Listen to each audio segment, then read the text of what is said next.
Yeah, thanks so much for having us.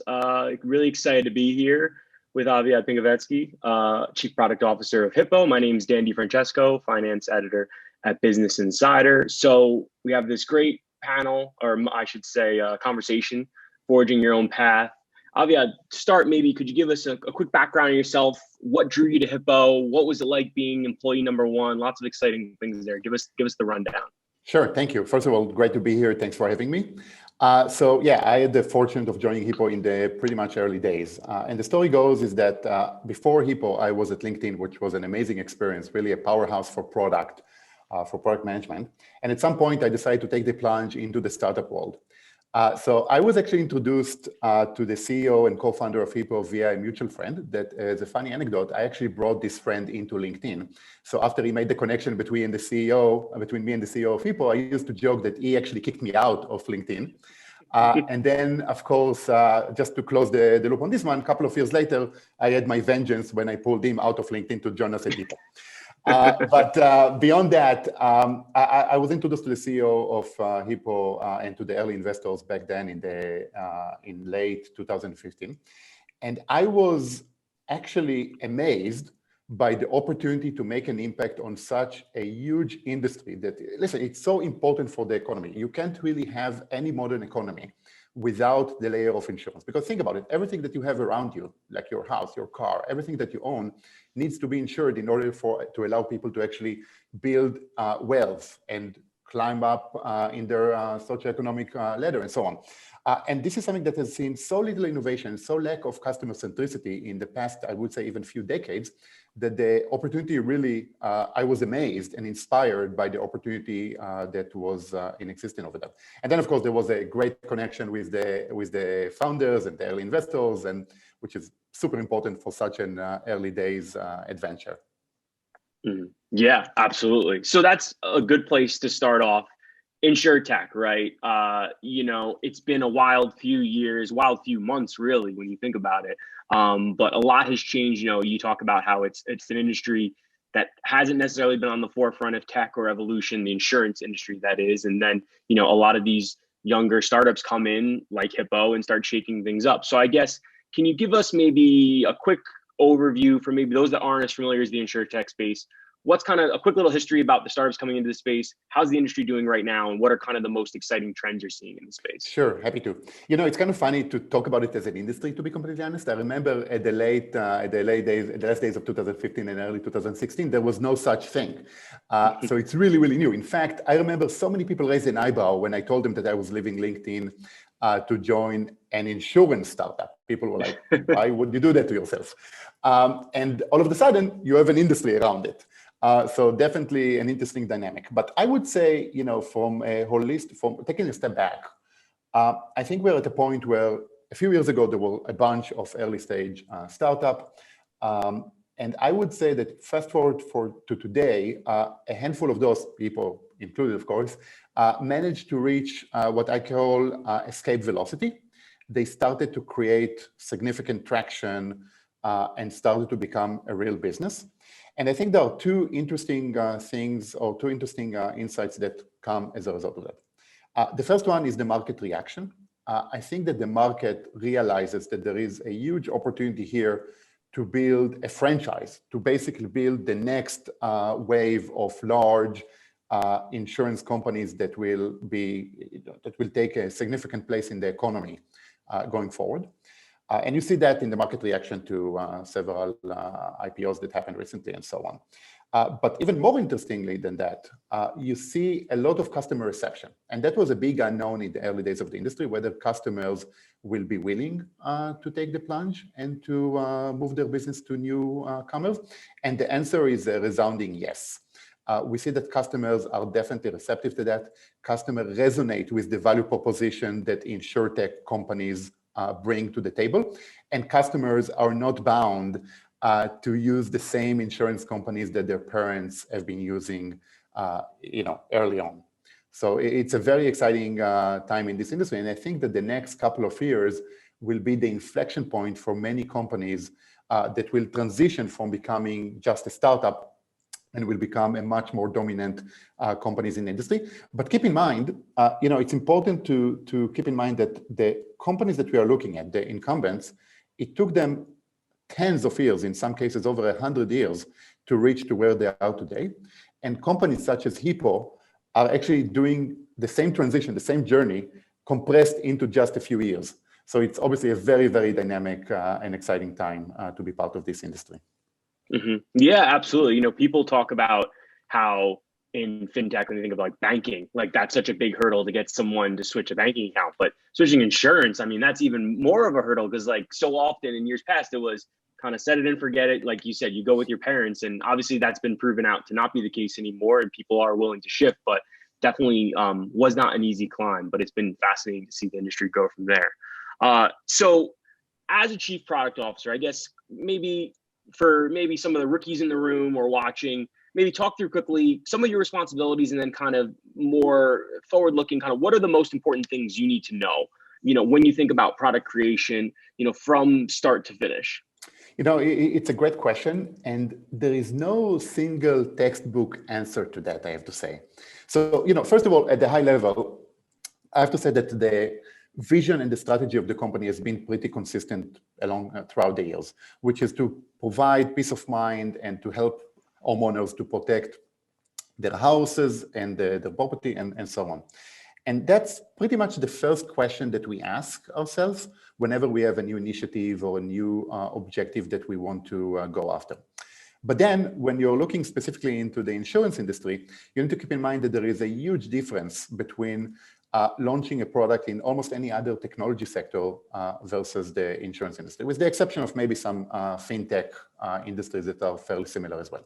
And the main reason is the regulation. There is not only a regulation here, but it's also state-by-state regulation, which makes things much more complex from a product perspective. But instead of keeping it at a high level, let me bring a bit of a more concrete and recent example of a product initiative that we've had that hopefully will answer and illustrate how we think about those challenges. So the initiative that I want to talk about is Hippo's Smart Home Initiative, which is essentially Hippo sending complimentary smart home devices to customers in eligible states. When those kits provide customers with the ability to monitor their homes for water leakage, movement, and so on, so they can self-monitor the well-being of their houses. And at the same time, also benefit from a pretty significant discount that goes into their premium. So it's essentially a win-win. And we are the first, and as far as I know, the only company that does something along those lines in the insurance industry. Now, the initial value proposition, I assume it makes perfect sense. It's well aligned with our vision. It benefits customers. It leverages technology in order to do so. But then what are the problems that you need to tackle? So let's start to break it down. The first one is, how do you create a great customer experience that removes a lot of the friction? How do you make sure that people are not intimidated by installing a smart home device in their house? How do you explain to them how to do it? Because most of it is do it yourself. How do you communicate the value proposition? All of those things are on the product side. Then you also need to work as a product owner. You also need to work together with the insurance team and the regulatory team in order to file and approve those discounts in every single state that Hippo is live and about to launch in the future.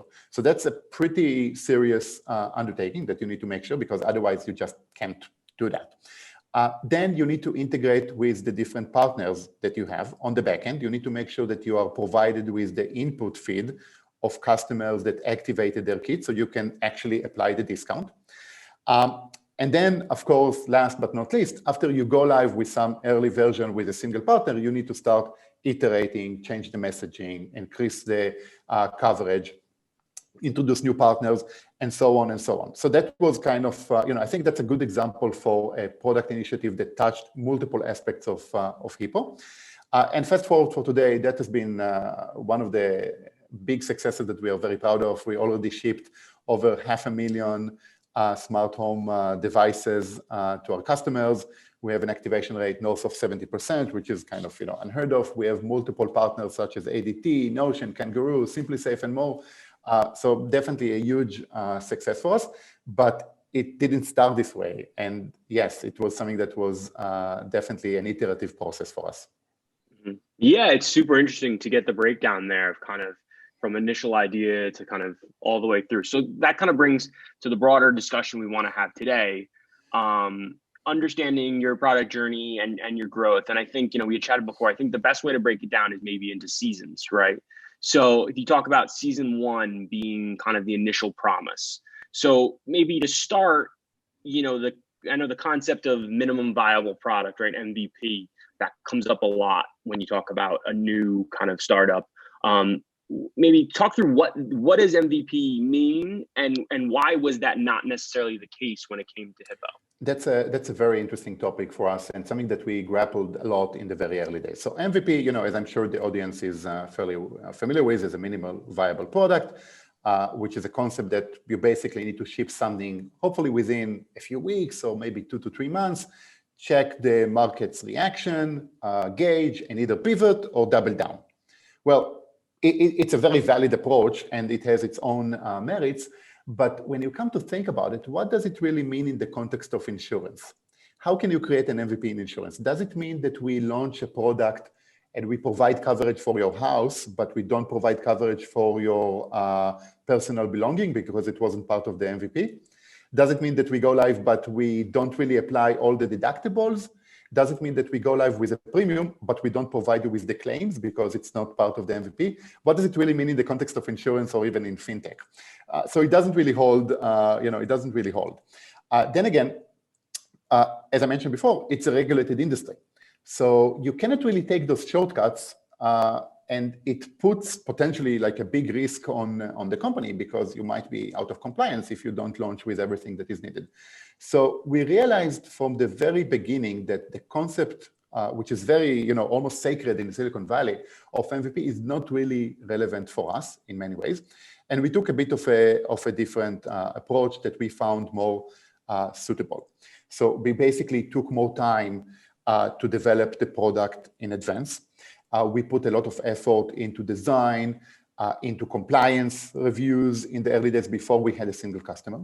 We also raised a seed round that was significant for the days. Obviously, things have changed since then, and there was an inflation in the size of seed round. But back in the day, it was a significant seed round. And then we also raised the Series A before we even went live, which is almost unheard of when you're talking about the concept of MVP and lean startup and so on. And we also made sure to go with the investors that understood this dynamic, and they were actually supportive of doing it right rather than doing it too hastily. And of course, I would say maybe this was the most important cultural aspect of this forcing function, is that we hired people that had this long-term perspective. And yes, there is always a sense of urgency, and you need to move fast in this stage, and the company needs to meet the deadlines and so on. But you still need to think about things a bit beyond the horizon, not just about the next release or the next version, but also how does it going to play out in a year or two after you established a bit of more of traction. Mm-hmm. Yeah, how did you find, what was the most successful way to get across that point that, listen, we're the tortoise, not the hare. We have to be pragmatic here and take our time, and it's going to pay off in the long run, but you're not going to see what you might see from a lot of other startups in the space where we're just going to push something out right away like that. Part of it is finding the right investors, but I'm sure part of it is you pitching that correctly or kind of demonstrating that correctly. What would be tips for other startups that are kind of going through that issue now? Yes, I would say that a big input channel for us before we were able to go live was to talk to customers and prospective customers. And I have to say, there is one thing that really burned into my head. We talked to a lot of friends and family and also some random potential customers. Basically, whoever agreed to talk to us about insurance, we would do that. I would say I probably wasn't the star of the parties back then. But I would say that one thing that that honestly caught me a bit by surprise is that in many cases, actually, people that live and work in Silicon Valley were a bit more skeptical about the feasibility of launching an insurance startup compared to people in other places that are, considered to be less innovative and so on. I think in some cases, people have the tendency to overanalyze and to find holes in the story and in problem. And listen, in every story, in every company speech, there are risks, there are caveats, and there are holes. If it wouldn't be the case, it would be easy, everybody would be doing it, and it would be fun. But at the end of the day, when you distill the value proposition, people mostly outside of Silicon Valley resonated with what we intended to offer, with the better customer experience, with the modernized coverages, with the proactive nature of the insurance. People resonated with that. Of course, it's not for everybody and so on. So I would say in a nutshell, even if you're not able to launch an MVP based on the traditional textbook that was written, it's fine. Have it your own way, but don't use it as an excuse not to get customer reaction or potential customer reaction and feedback, and try to keep it as holistic as possible, not running into an echo chamber that will isolate you from different perspectives that are so important for a new product. Mm-hmm. Sure. And now anyone that's out there that wants to not go that route and not go the MVP route, they can just say, look at Hippo. It worked for them, so it can work for us. You guys are the shining example of of blazing a new path. So there you go. So I guess if we transition now to season 2, so you make the initial promise, right? You kind of explain that we need to kind of understand everything. There's the regulatory hurdle, all this stuff. Then you get into kind of early traction, so to speak. Let's talk a little bit about going direct to consumer in insurance, because I know that's kind of a unique challenge. And maybe we can also get into how that's maybe changed as a result of COVID or whatnot. But just start kind of, what's the challenge of going, D2C when it comes to insurance? Sure. Before we go into the D2C, and I have many thoughts on the distribution strategy and so on, but that was probably one of the most emotional, in a good way, periods of time of being at Hippo. Because think about it this way, the team and I worked for about 1.5 years on a product that we firmly believed in, but you don't know until you actually ship it. And then all of a sudden you start having real customers that trust you and they go and buy your policy. And all of a sudden you feel this burden on your shoulders that, hey, it's not just a theoretical academic exercise anymore. You actually have customers. So all of a sudden you feel the responsibility. And, it's also, in a way, it's like seeing your baby starts, to crawl and then to walk a little bit. And, it's still very, very fragile, very, very early days, but it's very, very gratifying, I would say. And then, going back to your question, listen, we knew from the beginning that a big part of what we were going to do was direct to consumer for several reasons. But at the same time, we knew that direct to consumer is not going to be our focus and not going to be our sole distribution channel. And there are 2 main reasons for that. And I think they are applicable beyond InsurTech, to be completely honest. The first one is that if you focus only on direct to consumer, in certain industries, including insurance, you're missing out on a big chunk of the market. So in insurance, there is a growing percentage of the population that are searching online for insurance, and that's fine, and it's a trend. We believe, by the way, that agents will always have a place. But yes, online is taking a bigger and bigger part in customers' behavior, but it's a long transition. And in the meantime, are you just going to ignore a big chunk of the market that is not online and they're calling agents or looking for insurance elsewhere? As a startup, it just doesn't make sense. And one of our key principles from the early days was to meet our customers where they are. We didn't come with, okay, we are going to force customers to do what is better for us. No, it's completely the other way around. We are going to build our product and our distribution strategy around the customer needs and around what customers are expecting. So that's one. And the second caveat of relying too heavily on D2C is that it exposes you to risks that are outside of your control. So let's say that you are an early stage startup. It could be, Hippo and Dan or any other startup, and you're focusing on D2C. And then all of a sudden, a big incumbent with deep pockets is coming and basically outbidding everybody in the market on Google Bids and so on. It could happen. And then what are you doing? Are you going to get into this bidding war when you don't have really the pockets to do that? It could put a big risk on a startup's trajectory, and you're not really in control of your future. So that's something that we didn't want to happen to begin with.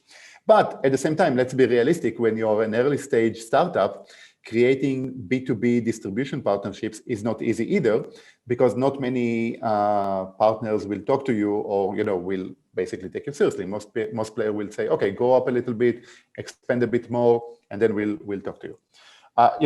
Luckily for us, it played out, and we were able to reach this, what I referred to before as escape velocity and large traction. So it opened a lot of such opportunities for us. But it's not trivial, and it's not something that happens quickly. There is another interesting anecdote that I would love to share, which is how we almost stumbled upon one of our big distribution channels, which is how we work with other insurance agents, non-Hippo insurance agents. Some of them are working for insurance companies or agencies, and they distribute Hippo policies. So the story is that in the early days, we built the direct-to-consumer channel. And we wanted to get some more traffic into the website. We wanted to get some more feedback. We wanted to explore some more, find more bugs and issues, the bread and butter of any product work. And then we leveraged the network of our president, who is coming from the insurance industry. And he asked, he called a few favors of agents that he used to work with. And and basically we asked them, hey guys, if you don't mind, and we pay for that, please take the website for a spin, run some quotes by your customers, see how it's working, and let us know what are your thoughts. We did it for a few weeks. And then at the end of the period, they came back with a lot of suggestions and so on, and we came back with a check, and we're like, okay, thank you guys, it's been a pleasure, appreciate that. And they were like, no, don't take it away. And we're like, okay, what's up? And they were like, no, we actually really like it. It's making us way more productive than using the industry's existing tools. Okay, that's an interesting observation. We didn't really think about it. We built the product as a direct-to-consumer, but maybe we are onto something. Long story short, we created another variant of the website, which is focused specifically on this B2B2C use case. We started this own distribution channel and go-to-market strategy, and of course, a lot of product and tech work that went into that. And fast forward to today, this is a very significant distribution channel for us, and Hippo wouldn't be where it is today without this distribution channel that, we almost stumbled upon it in our journey to find, additional feedback and inputs. So those things tend to happen. You need to be open-minded. It could be very easy for us to say, no, guys, it's not for you. We are going to focus on D2C. But we had a bit of a different perspective on that. That's super interesting. And I'm curious, how do you, especially when you're in the early stages, you're so hungry for feedback, you're so hungry for data, and you want to hear, what is working, what isn't working, what wants to be tweaked. How do you make a judgment call on something like a suggestion like that? Yeah, you know what, we can go back to the drawing board and really work with that. And that can be a whole nother distribution channel. Maybe you didn't realize it at that first conversation, but that's eventually what it came to, versus advice that maybe you put on the back burner, you don't take as serious, because I imagine it gets to a point where you can't take everything that's shared and implement it. So how do you kind of pick and choose? What's, as this chief product officer, what do you consider? Listen, there is no straight answer to that, and you make mistakes, and you don't see the path that you didn't go down with, right? I would say that the way we try to think about it is, okay, we usually try to play this hypothetical game that, let's say we have this input, in this case, it was the agent's input, and let's assume that it's right, and let's assume that we play it out. What are the implications? How big is the bet? In this case, it was a consistent feedback that we got from multiple agents, not only one, so it has like a higher credibility of being accurate. And second, if we are able to nail it, it could be huge because it opens a whole different, additional strategy for the company. And in this case, it's definitely worth taking the risk, and of course, in a calculated way. And of course, we didn't go all the way and pivoted the full resources of the company toward it. It was much more incremental than that. And this is probably where the MVP approach is true to some extent, that you are able to add, one feature and then another feature and then another feature, and to see if you get the customer traction or the market traction. But yes, there is no formula that guarantees, success on this one. And I'm sure that we had our own fair share of missed opportunities or mistakes like that. Mm-hmm. Sure. So you mentioned competitors there. I imagine, as you're starting to get early traction, this might be when you start catching some attention, not just from fellow startups, but, naturally the incumbents. And the interesting thing, like we've talked about this whole time about the insurance space, is the incumbents are massive, obviously, and have been around for, a long time and have a huge balance sheet. So what's that process like as you kind of start to get some of that early traction? How do you stand out from competitors, especially in this case, in your market, competitors that have been around for ages and it's just natural for one generation to work with them and Yes. another generation, so on and so forth? So listen, we have a lot of respect to the industry, and there are a lot of things that the industry is doing right.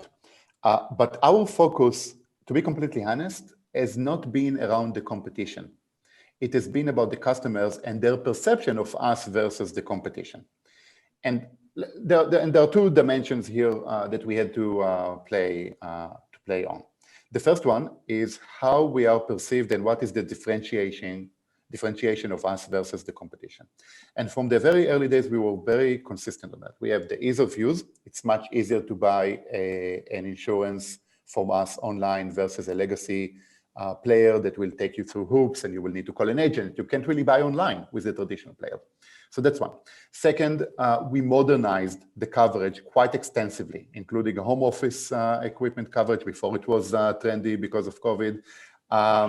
We also modernized many other aspects of the insurance, such as making sure that your heavy equipment, like dishwasher, refrigerator, HVAC system, and so on, are included and covered by your policy, and many more examples.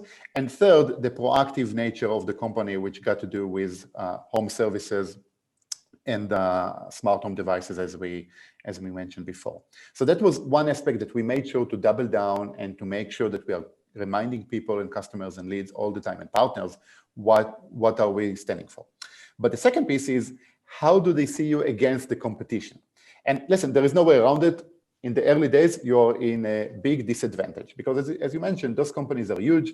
People might not like them, but they trust them, and they've been around. And for us, it wasn't about trying to tame the industry or something like that. We don't think this is the right approach.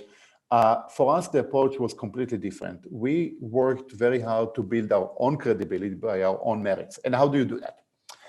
First of all, we were fortunate enough to have pretty massive partners that worked with us either as reinsurance and data partners and distribution partners from the early days.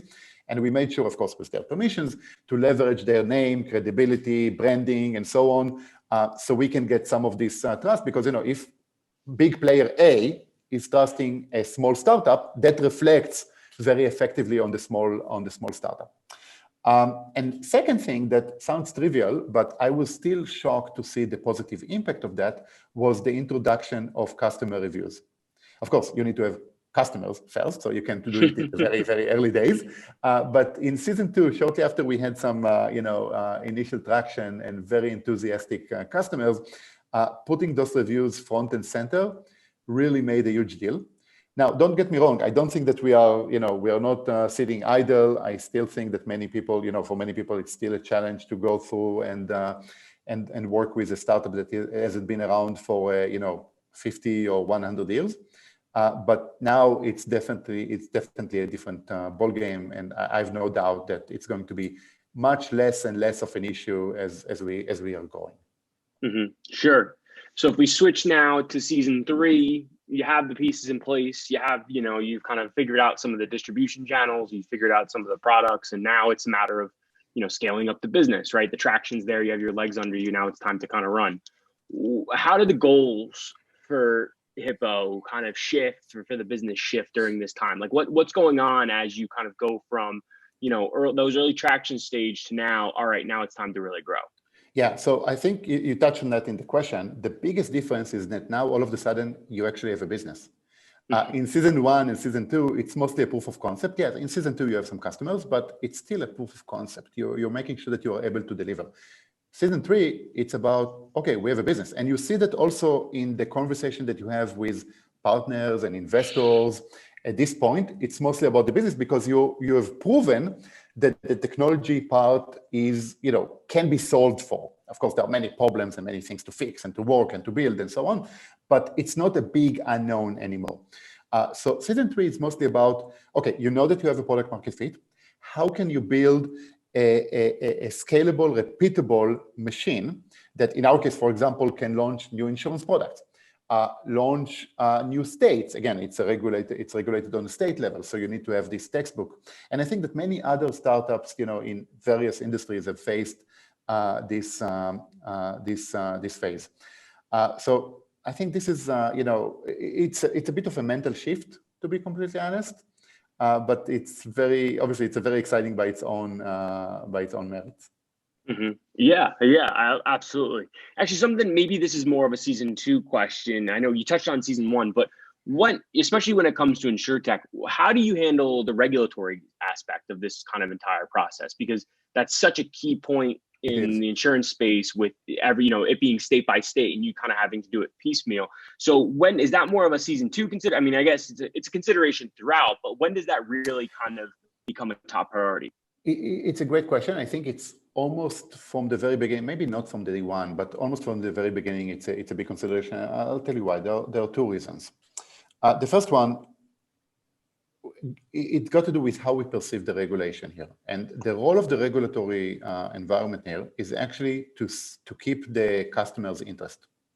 And we understand that and we respect that, and we want to make sure that we are, in compliance, not only because it's the legal and the right thing to do, but also because it's actually benefiting the customer. So that's one. The second thing, when you are still a small early stage startup, you are concerned that, large players could use this regulatory angle against you by going to some regulator. I'm not saying it happened, but, it could happen that, some big player could come, in every industry, by the way, could come and say, hey, regulator, look at this random startup. They are not doing X, Y, and Z, even though it's immaterial. And then all of a sudden, there's scrutiny and fines and so on. So it's a headache you don't want to get into. And the way we did it was basically to take it as a very serious work stream. Even before we had a single customer, we had in-house, compliance lawyers, and we worked with some other third parties, and we made sure that, we are going to review everything that we are launching before that. And yeah, it just, you get used to it. The other interesting perspective is that, yeah, it is a bit intimidating at the beginning, but after you get used to it, it's becoming a differentiation. It's becoming almost like a moat. Because you, as a newcomer to the industry, you know how to handle it. It's not trivial for a new entrant to do the same thing that you've been doing from this perspective as well, to figure out the playbook and to understand the nuances and so on. So after a bit of time, it becomes a moat. Mm-hmm, mm-hmm. Sure, that makes sense. So back for season 3, right? As you're scaling up, in your role, what do you consider kind of the key considerations when you think about scaling up a product? Yeah, I would divide it into 3 parts. I would say that it's team, tech, and customer experience. So listen, on the team part, I have to say this was an interesting journey. When we started this season, and I think it was pretty much around the time that we hit the unicorn status in the summer of 2019, the product team was just about me and 2 other product managers, which is kind of extreme, and it's not, it's not recommended. Like we basically very quickly we started to grow the team and to expand and so on. But the reason I mention it is that it did lead to a very deep understanding of the product and a very high effectiveness and removal of friction from the operation of the product team together with the tech team. So I would say that being very lean in your operation when you are about to start scaling has huge advantages. And it really paid off, and it still is paying off because we are able to create like a very effective product team. But obviously, you need to start scaling the team at this point in time. And I have to say that, from my experience, one of the big interesting journeys that I would say founders and early employees go through in this phase is that this is the point where you need to start letting go. Up until this point, you are actually the one that's solving a lot of the problems by yourself. If you're a product manager or head of product or CPO, you're still writing the specs. I was writing specs at this point in time, and it's not the right thing to do for various reasons. And this is the point in time when you're starting to understand this new reality. I can tell you that I can easily think of a couple of examples that I had around this time period where there were some burning product-related issues, and I was literally itching in my fingers to jump on the computer and to start figuring it out and writing the specs and so on. I actually forcefully held myself back. I delegated it to my back then, new team members. Probably the best decisions I've made at the company are around that. Led to much better results than I could have delivered. And more importantly, it actually empowered them and so on. The second piece is the tech, but I don't want to get too much hang up on that. Obviously, you have a lot of depth and you need to find a more scalable solution for the tech infrastructure that got you to where you are. But I would say the customer experience is an interesting aspect because you accumulate customer experience debt, and you need to start accounting for that as well, because all of a sudden you have so many more customers. One example, in the very early days for us, we focused on building the go-to-market and the customer acquisition and so on. We didn't build, when the company was like super tiny, we didn't build the experience of what happens when you have a policy and you need to log in. Basically, it was call us. It's fine for a little bit when you're just figuring out your way, but when you're in season 3 and you're scaling, it doesn't work anymore. You need to create a much more robust and holistic customer experience. So you just need to be aware of the trade-offs that you've made before, and then to proactively work against those and closing the gap. Mm-hmm, mm-hmm. Sure. You mentioned about being able to let go, right? And working with new team members and kind of handing things off to them. I think that's a good transition to season 4, which is kind of the last stage of, preparing to be a national brand. And specifically, I'm interested to hear from you about how is your role, or how do you believe the role of a chief product officer changes when a company does reach that? How does your role in leadership, and how does your role with the company change during that kind of final stage? It's a completely different role. If in the early days I was focusing most of my time, and also together with our CEO and CTO, on problem solving, now it's not the case. I have a team, and I help them when needed, but it's usually in them, and they can actually do a much better job than me at this point in figuring out those things. So usually your role as a CPO or any other exec is around 3 things. Hiring, super important. You need to make sure that you have the right people at the right time in the right position. We can talk about it, separately for hours. Second, planning. You need to make sure that, basically that what the product organization or any organization is working is aligned with the company's priorities, and the sequence makes sense, and it's aligned with the other stakeholders and so on. So it's becoming a complex thing. And third is prioritization, especially when things become, more complex, more interdependent, stakes are higher. You need to be this function that has this broader perspective over what is going on at the company and where we headed, in order to provide the team with the input of, what we need to do when and how. So I would say this is pretty much the high level of the role at this point, which is quite different than how it used to be in season 1 and 2. But it's part of the growth of the company, and that's fine. Yeah, well, it's like, you have the baby, and then it goes to college and high school, and then it goes to university, and then, moves out. So it's all part of the evolution, right? Yes. Yeah. So this has been great. It's been great to get the rundown. I guess we have just about another minute here or so. I think maybe to wrap things up, I'd be interested, for all the viewers out there that are maybe in a CPO role or a similar type role and starting up their own companies, what's any advice that you'd share that, like, looking back, you'd wish you had, that's critical, regardless of the industry, that you think is really important to consider or keep in mind as a CPO? Yeah, I can refer from my own personal journey, and I'm sure there are multiple other, even more valuable perspectives on that. But my 2 cents are the following. First of all, being open-minded about the market, listening to the market, going back to the example that I gave about how we almost stumbled upon such a strategic distribution channel for us.